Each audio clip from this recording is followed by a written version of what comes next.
My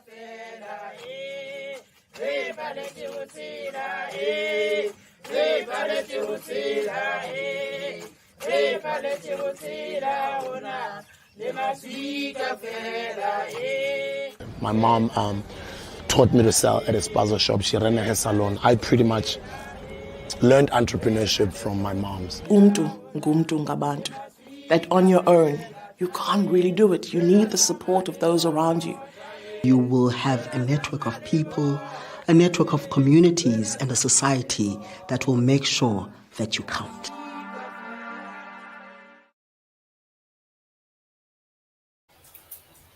Good evening and a very, very warm welcome to another episode of SAITA StraightTalk.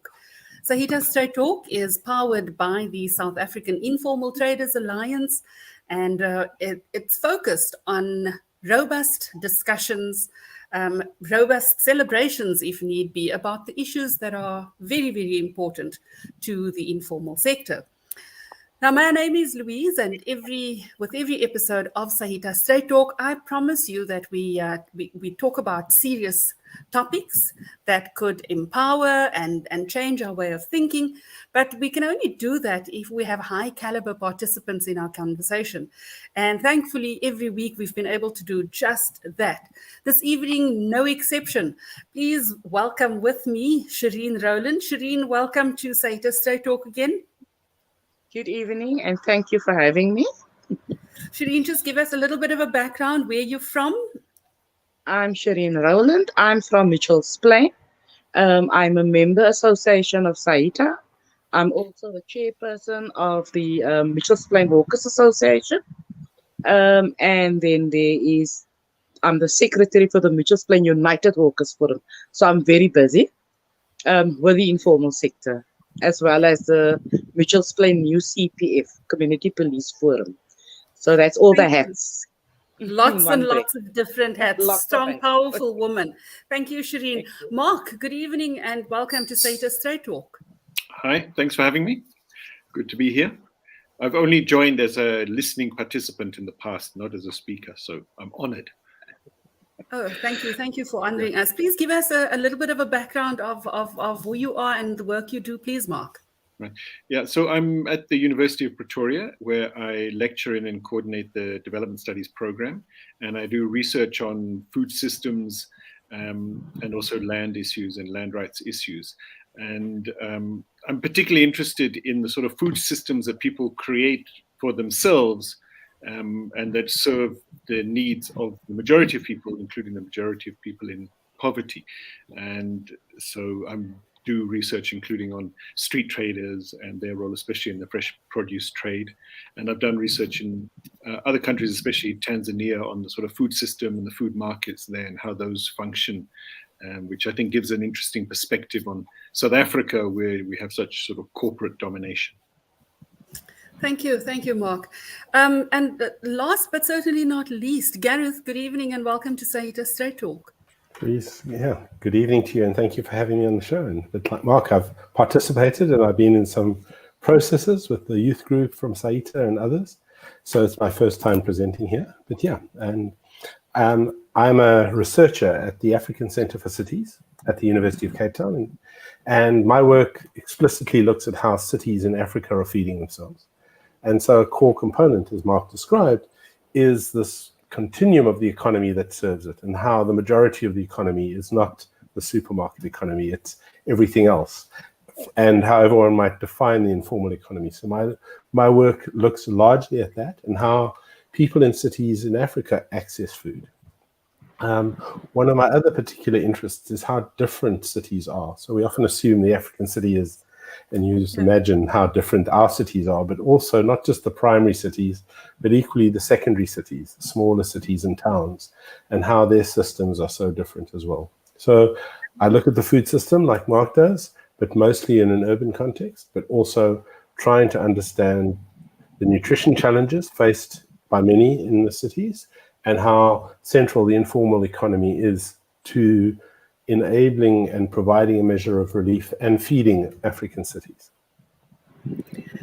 So if you've just joined us, you'll get a sense that tonight's discussion is about food security. Now, by virtue of introduction, the World Food Summit, organized in Rome in 1996, said or defined food security said that food security exists when all people at all times have physical and economic access to sufficient, safe, nutritious food to meet their dietary needs and food preferences for an active life. That's quite a mouthful. Gareth, I'm going to start off by you with you and say, with saying all of those things and all the studies that you have done, is that a measure of truth for the ordinary citizen in South Africa? Does food security really exist? I would say no. I would say South Africa has a significant challenge of food security. And there are many reasons for that, and we can go into that if there's time. But there is what COVID showed was this veneer of food security. Everyone was making a plan onto the plan gemaak in most households. People were borrowing, people were doing all sorts of things. But they were on this very fine line of food security where they were eating food, but constantly having to reduce the diversity of the diet, resorting to, pap and morojo, mfino and pap, and things like that. And so the diet has been constrained for a long time. And so that definition of sufficiency, it's not necessarily about growing enough food. It means that people can access that sufficient food. And I would argue, in response to your question, that a vast majority of South Africans can't access that sufficient food.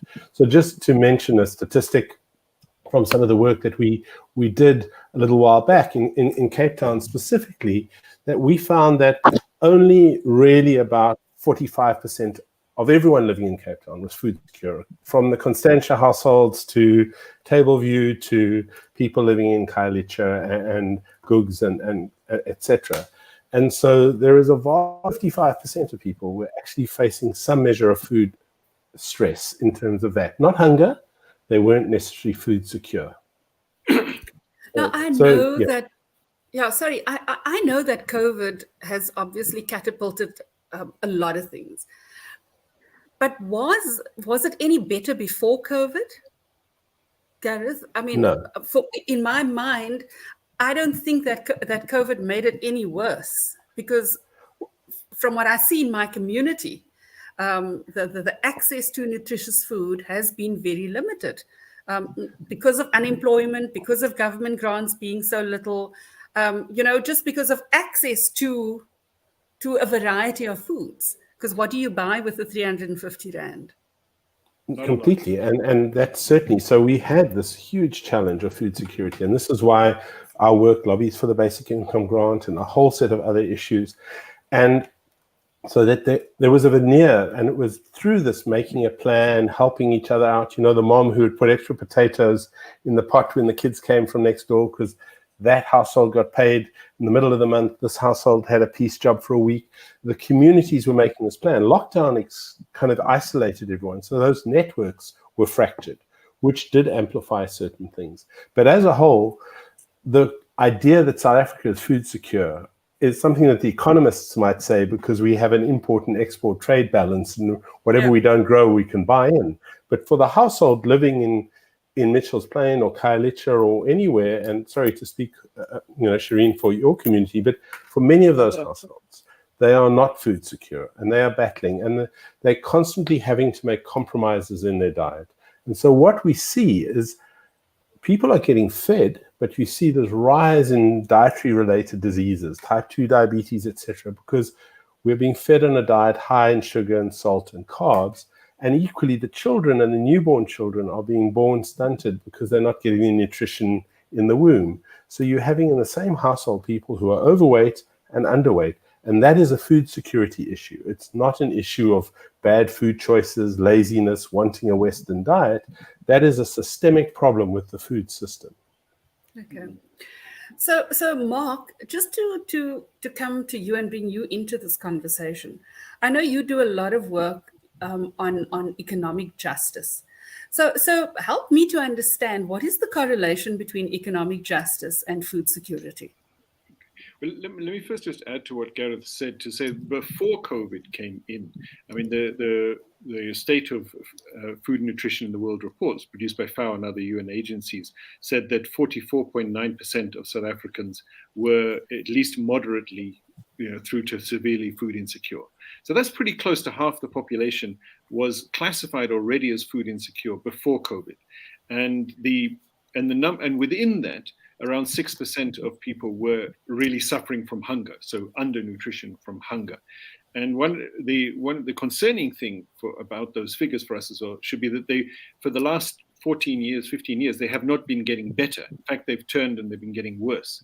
So if you go back about 10 years, the proportion of people actually physically hungry, undernourished is around 3%. And that had risen before COVID to around 6%.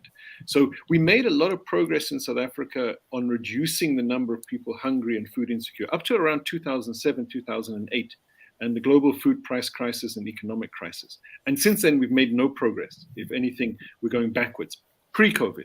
And definitely, I would argue COVID has added to that. It's made it worse because millions of people have lost jobs. Some who've got jobs have lost incomes as well. And food prices have been going up since COVID. And since March, for 20 months, from March 2020, food prices were on average 50% higher. The food price inflation was on average 50% higher than core inflation. So food prices consistently for 20 months, only last month in December, they were equal. But for 20 months before that, food price inflation was more than 50% core inflation. And that matters. And we can probably expect that to rise again, because with the petrol price increase this evening of 53 cents per litre, I mean, that has a knock-on effect on everything, doesn't it? Yeah. So, and that, of course, is economic justice as well. I mean, the prices. But when food price inflation is higher than core inflation, it really matters for poor families who are the more food insecure, because they're spending a higher proportion of their income, limited income, on food. And, of course, wage increases and social grant increases are sort of pegged to the core inflation, not the food inflation. So what we see is the social grants have, over years now, been eroded away because the government deliberately, I would argue deliberately, every year they reduce it below the inflation rate. So if you look at the pension increase in the last year, it was less than 2%. So less than the core inflation, far less than the food inflation. So pensioners, and we know not only the pensioners, but many of their children, grandchildren depend on that. I mean, their ability to buy food has been eroded systematically over years. So this is a systemic problem pre-COVID, and then COVID has added to it, because we've lost incomes. So I think on the economic justice side, and let me bring in some perspective in terms of street traders and traders. I mean, I think they play an absolutely critical role in making food more accessible, because I've looked a lot at the fresh produce trade, and first of all, let's just realize that they are a very large part of it. And we've looked at the fresh produce municipal markets around the country. They sell more than 17 billion rands worth of fresh produce every year. And talking to the people, the agents within that market, and also the people who run the computer systems for that market, they estimate that 50 to 70% of that 17.5 billion rand in sales goes to the informal sector. So the informal fresh produce sector, just from the municipal markets, which is not the only source, is definitely well over 9 billion rand a year market. Now, so it's big and it reaches a lot of people. And then when we did some price checking, comparing supermarket prices with street trader prices. Now, we haven't done it very systematically yet, and we're working this year to set up. And when I say working, I'm talking about a project under the Center of Excellence in Food Security to do more systematic checking of prices of fresh produce from street traders versus supermarkets and the general inflation. But in the study we did, and we bought, buying over 13 months from 8 different street traders in Johannesburg, some in the CBD and some in a low-income residential area, we found that the street traders were substantially cheaper in their sales of core things like cabbage, tomatoes, onions in the supermarkets. So, for example, cabbage prices in the supermarket over that period and our sample were 103% more expensive. So more than twice the price in the supermarket. So a street trader was selling on average at 3.90 a kilo, and the supermarket on average 7.92 for a 4 rand difference. Something like tomatoes, and we know how that's important in basic cooking. The average price from the street traders is around 12 Rand, and from the supermarket around 23 Rand. So an 11 Rand or 91% difference. Now that is substantial difference when you're paying almost twice as much from the supermarket compared to the street trader. And when we compare it to the statistics on pricing from like Stats SA and so on, we see that the street traders are considerably undercutting that, at least in the Gauteng province. And as they want to do a larger sample. So the price issue alone is a key contribution to making fresh produce more accessible. Then there's issues of location, and I think Gareth touched on that. I mean, that if you can buy from the seller in your street by walking down the street, that saves you a lot. And what street traders are doing, Shireen, you can correct me if I'm wrong, but I'm just trying to give a picture from our research, that they're either in a residential area close to where people can walk to them, so that means no transport costs, or they're at transport nodes where people are traveling anyway, so again, they don't have to add transport costs. They're coming from work or from school and so on, or also in the CBD sometimes where people are going for work. So wherever they are, they're selling where places people already are. So they're taking away the element of transport costs. And then they're also selling in flexible quantities that people can afford. So if you're living in overcrowded conditions, poor conditions, you might not have a working fridge and so on. It's very important that you can buy at the time the amount you need to use now. You can't go to the supermarket and benefit from the bulk buy at a reduced price because you don't have storage space for it. You need to be able to buy without being penalized. So I've argued that the supermarkets have practiced regressive pricing, like regressive taxation, because they give the better deals to the richer people. Those who can afford to buy more and have the storage space, they get the best deal from the supermarket. But when you buy from the street trader, even if you buy a few tomatoes for 5 Rand, you're still paying the same per kilo price as if you bought, the 10 Rand or the 20 Rand. So the street trader is not prejudicing the poorer buyer. So through that, they're making food more accessible. And that all contributes to, food accessibility, which is key for food security. I'm sorry if I'm going too long, but on the economic justice, the other element I want to touch on, I won't elaborate at length, is that street traders are creating livelihoods for themselves and others. And the food system, if food prices were high, but our incomes were high, we'd be fine. It's not a problem to have high food prices if we have high incomes. But if we don't have jobs and we have low incomes, then we can't afford the food. So the food system needs to create jobs as well. So it's not just about are they delivering food, but I would argue that the informal sector and street traders is creating more employment, more livelihoods, that is also giving people the resources to buy food, as well as making food accessible. So we have to always look at creating those livelihoods and incomes as well. Thanks. Yeah, absolutely. I mean, as you're talking, I'm realizing that there are so many nuances to this topic. Shireen, because you're a fruit and veg trader, I quickly want to direct to you. And I'm assuming that when you go to market to stock up fruit and veg, let's start there. How do you make your purchasing decision? How do you decide what is going to be in your basket for this week? How do you get to the market and back to where you sell? How do you determine your prices? Let's start there. I have a lot of other questions for you. Well, firstly, let me start by saying that I don't own a vehicle. I'm just that hypothetical. So it will cost me to go to the market, to the nearest market, which is in Epping. It cost me to go and come back. It cost me 300 Rand for at least a ton, just below a ton of fruit and vegetables together. Reaching the market, it depends. On a Tuesday is the biggest market day, and on a Thursday. So what we do, we look at the time. I look at the time of the month, what it is that people buy, because I'm a trader of over 30 years, I know the trends of the weeks and what it is that people buy at certain times. So I will be looking at, it's back to school. So what do we need now? We need fruit. We need a certain size of fruit. We need a certain price range for the fruit so that the mother that passes my store can afford to buy some nutritious fruit for her child to go to school. what kind of cooking happens now this week.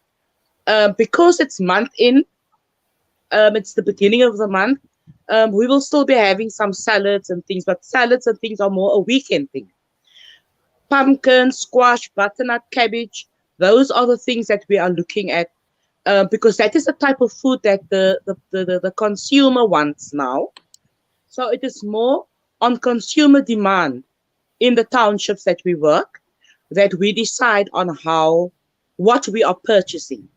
Often you get to the market and you expect to pay for a punnet of grapes. It's normally about 15 Rand. And because the agent, the sales agent in the market have acquired too much, or the market have too much of a particular item, the price get compromised, and I can actually buy a punnet of grapes that would cost normally 10 Rand for 2 Rand. I can go back home after I've added up my transport, my time, and all those things, and then I will put my markup on that. I would perhaps say, I'm going to buy 1,000 punnets because I have this confidence. I'm going to finish it over 2 days, but then I'm going to sell it at a profit of about a Rand or 50 cents because of the volume that I buy.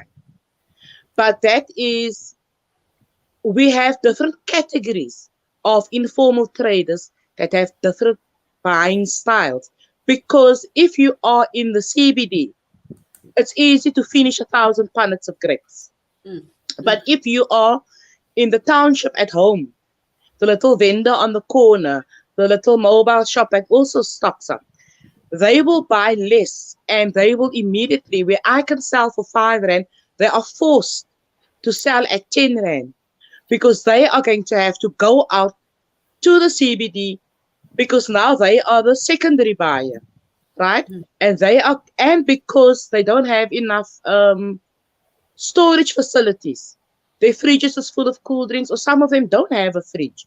So they will only buy what they can sell without having to waste or throw away the stuff that they buy. That is how the cycle works within in Mitchell's Plain or the townships on the whole.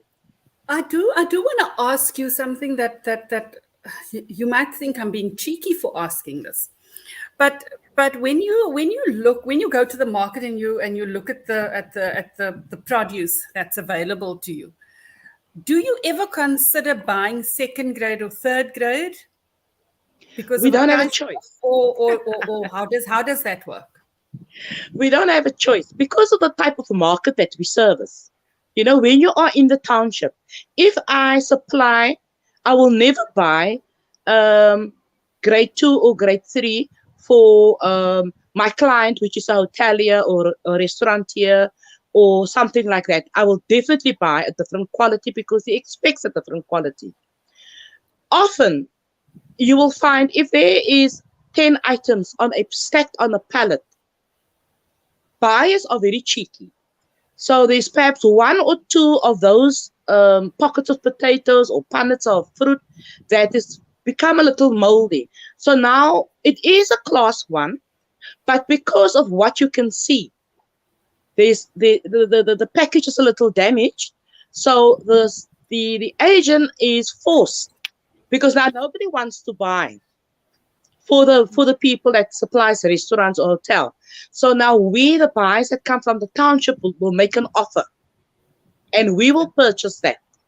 So I can give you a class 1 punnet of grapes for far less than Pick n Pay, Spar or Checkers or whoever, because I have bought that and I've just taken out the bad ones, put them aside, recount my stock, and then get to what the value of my things are and put my markup on there. That is how we do it. That's very, very interesting. Gareth, I want you to come in here, please, because I'm looking at the traders on the markets, and I know that so few of them have cooler facilities where they are. We're talking about a street hawker, fruit and veg stand that is in the sun all day long. Let's talk about a vendor that does prepared foods. I mean, surely there's there's a responsibility on the powers that be to supply running water, a hygienic condition for people to cook. How does that affect the whole supply chain, if I can call it that? So absolutely, and Louise, I think for me this is part of the work that we focus on. And it forms part of another form of spatial justice that we speak to. So the Mark and others speak to the economic justice, but equally as Shireen describes her journey to, and how just the ability of the communities that she serves to get, it's through her hustle and her knowledge that's often disregarded by the powers that be, that food is able to get into those communities, not through the role of the state that has an obligation to ensure the right to food. And so the state has regressed in its responsibility in so many ways. Now, this is perhaps because, as I imagine, many people think food security is about growing food. It's a lot more than just growing food. That's for the provincial departments of agriculture to worry about. Cities often don't have a food mandate other than to police and check permits, etc., rather than being proactive and trying to encourage a nourishing and health-providing food system in these urban spaces. And that, for me, needs to be their mandate. That needs to be what they do. Some cities are trying to do that now, and there's some really innovative officials trying to work around that. But they're up against a sort of headwind because the system has, for so long, kind of excluded traders. Just look at what happened with the first lockdown regulation. People could go buy food as an essential service at a supermarket, but the informal traders had to shut down. It shows how the government and the state sees the trader not as an essential service, as something else. I have my view on what that something else in their mind might be, but I won't speak for them. So our work is proactively arguing that if you want to have a healthy city, if you want to have a healthy environment, you need to proactively work with that knowledge, that 30-year knowledge that Shireen has, to draw that in, to understand those needs in terms of how you plan strategically, how you set up a taxi rank, the Belleville interchange. The trader bays are right on the other side, far away from where everyone walks, in the sun. No one walks past there. There's no logic there's no thinking. And then you come to the points about sanitation, toilet facilities, hand washing, etc. And despite these limitations, the greatest food safety crisis, one of the greatest, is in the formal sector through listeriosis and other things.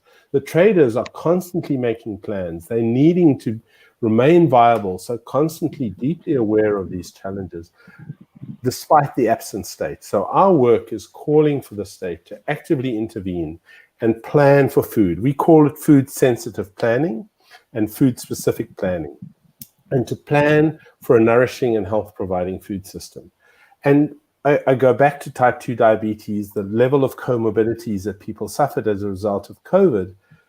Would a healthier food system have created a healthier city through that? And that responsibility needs to fall back on the state.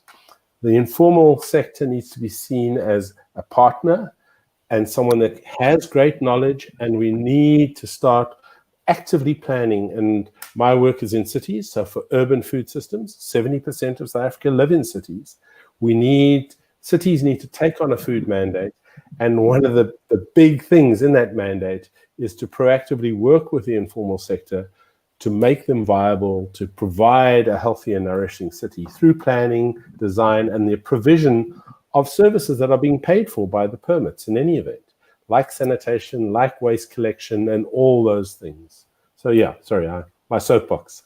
I'll get off the Thank you. Mark, I know you've done a lot of research on that, and I want you to just sort of move into what Gareth has said, but telling us, what have you learned from the people's everyday practices for the achievement of the right to food and a more human economy?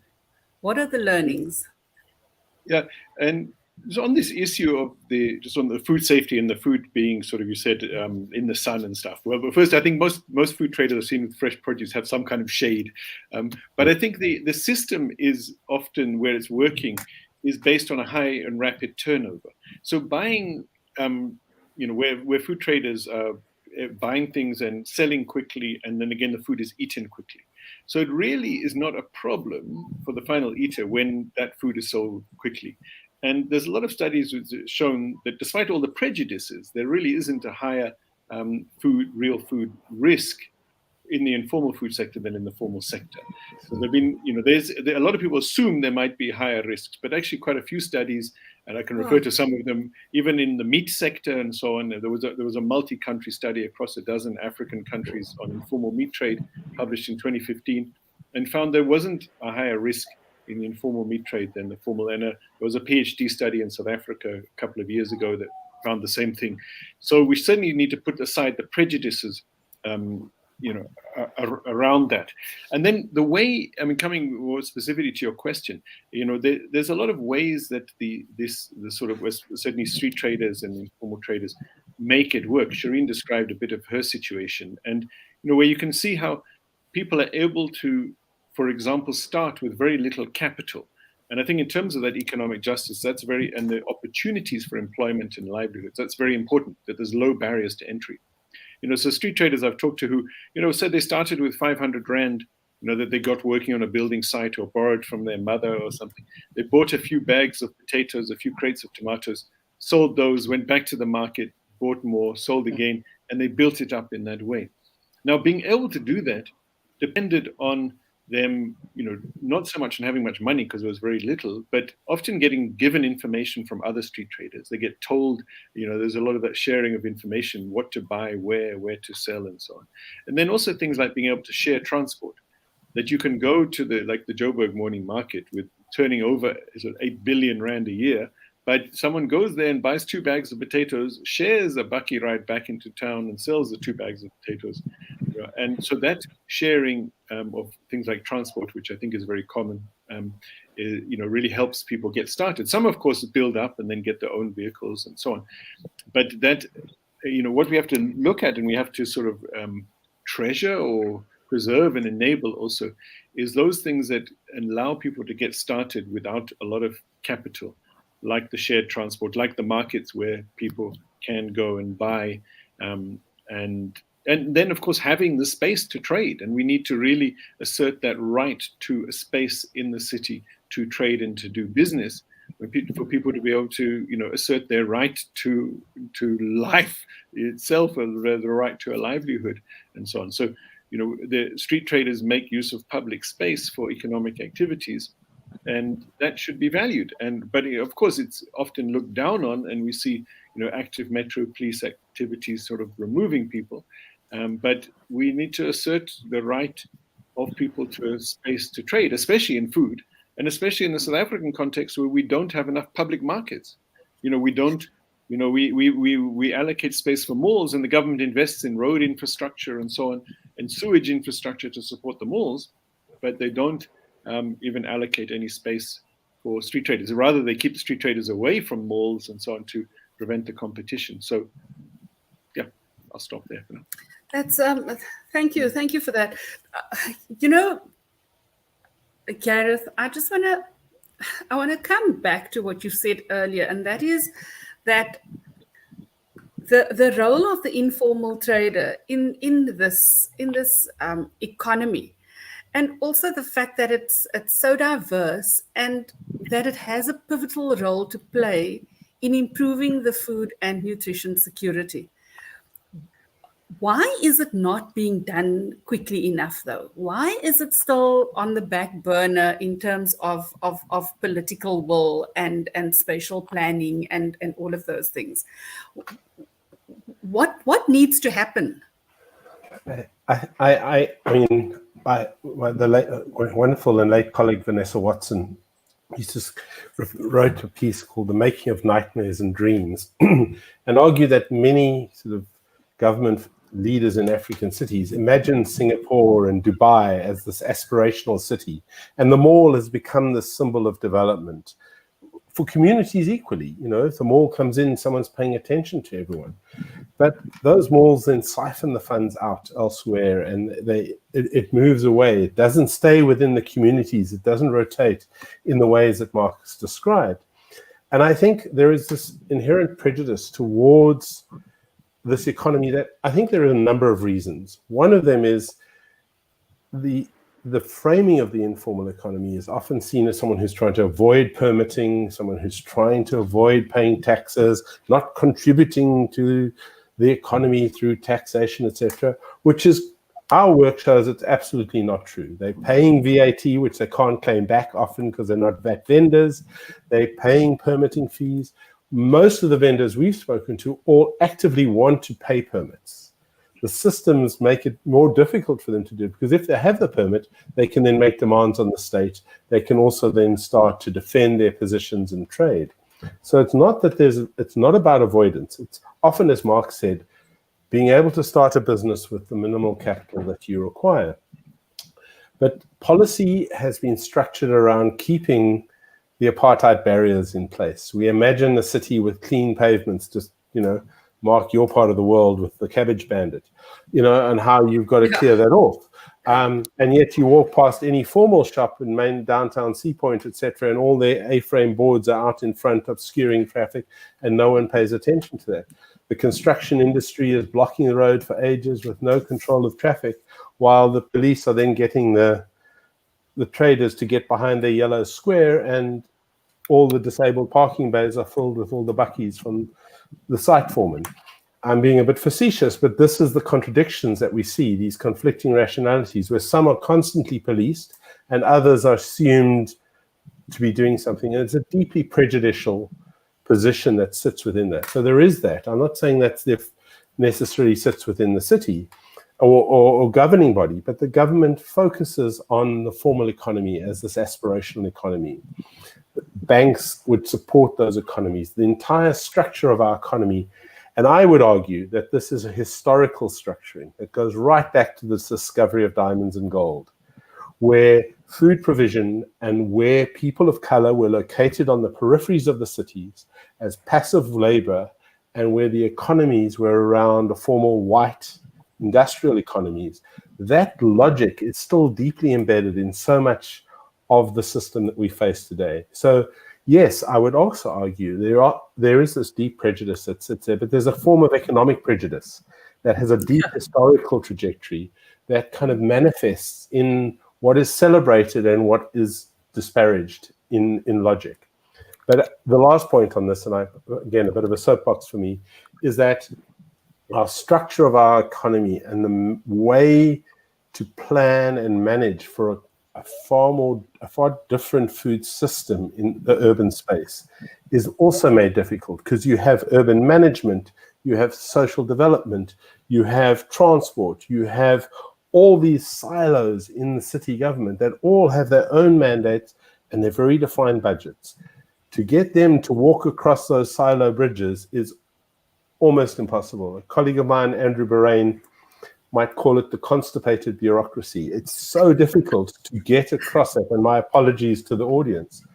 And so we really need to rethink how this economy that traverses all those different silos can come together. The supermarkets can create their own silo, whereas this economy, just the move from Mitchell's Plain to Epping, round past Pinelands to get the Bucky Smosa and all of this, the food that comes in that has to wait somewhere else, has to be packaged in a rural plant, etc. That system is so difficult for the silos of the city to manage. And so again, it requires a very different kind of city management and governance. And it's very necessary because this is such a key economy in my view. Well, thank you for summing that up. I'm going to use that as your final word, Jared, because you've really just rounded it up so beautifully. Thank you. Shireen, I'm going to ask you, where do you see the informal trader in terms of making sure that there's food security in South Africa? I want to use that as your roundup as well, please. With a little bit more help from where we are managed from the cities, if the city become a little bit more sensitive around the informal sector, it will help us tremendously. I like what Gareth has said. I'm very impressed with his thoughts and happy to hear that there are people that is thinking the way we do and recognizing the informal sector for what they are and what they contribute, you know. So, yeah, we are faced with many challenges where I trade. Number one, we don't have storage. So that, in a sense, that we have been moved out of the mainstream of the pedestrian flow. So at the same time, many informal traders are suffering. And we are going to go into talks with the city now again. And putting these plights across is very, very difficult. It gets discussed, it gets agreed, but it never gets implemented, and which is actually sad. And now the city are moving their law enforcement into the townships as well for people trading on the corners. We need to provide a service to our communities. And we are all dependent on public transport. So there where our main roads are is where the mother gets out of the bus. She comes past the store, she can grab what she needs.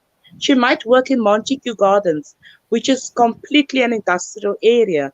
Nobody trading on the corner. So she's dependent on what happens on the corner of her street.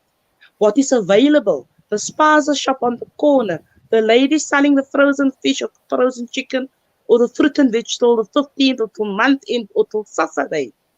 Please, I want to applaud to the city. Look at what we are doing and recognize and enable us to provide a better service to our communities. That is, in a nutshell, what I feel. Thank you, Shireen. Succinctly lifting the status of the informal trader to what it should be recognized as. Thank you for that. Mark, your final words from you. I would like to know from you, what would your call to action be in terms of finding this happy medium? In a perfect world, where do we start? You are muted. Sorry. First, let's realize that, we have a serious crisis in South Africa of inequality, unemployment, poverty, and related to that, food insecurity. And we're going to see, the statistics coming out in the coming years of just how bad the impact of COVID is, adding to what was already, I would argue, a crisis situation. And street traders can play a key role in that because they do make food more accessible, and with more support they can do even better in that. They do create livelihoods, they contribute in the local economy through spending locally, employing people locally. So we need to build on what people are already doing, and street traders and other informal traders are already doing to make food accessible, create livelihoods, and improve local economies. The call to action has to be to enable what people are doing. So we need to understand it better. We need to listen to street traders themselves. I mean, it's in our interest as well as academics, but I think research that really looks at it and shows the value and the contribution is also important. But then policymakers need to look at that research and need to listen to that. We need to get out of these fantasies of being some kind of Dubai, as Gareth was mentioning, and look at an economy that really works for the majority, not for a small elite minority. And it's got to be about enabling those activities. And that should be more public market spaces in every area. There should be, and other cities have this. In China, they have this moving peg system. Even a city like Dar es Salaam says that for every certain 1,000 of households, there must be a certain amount of space for food markets. So everyone should be able to walk to a food market.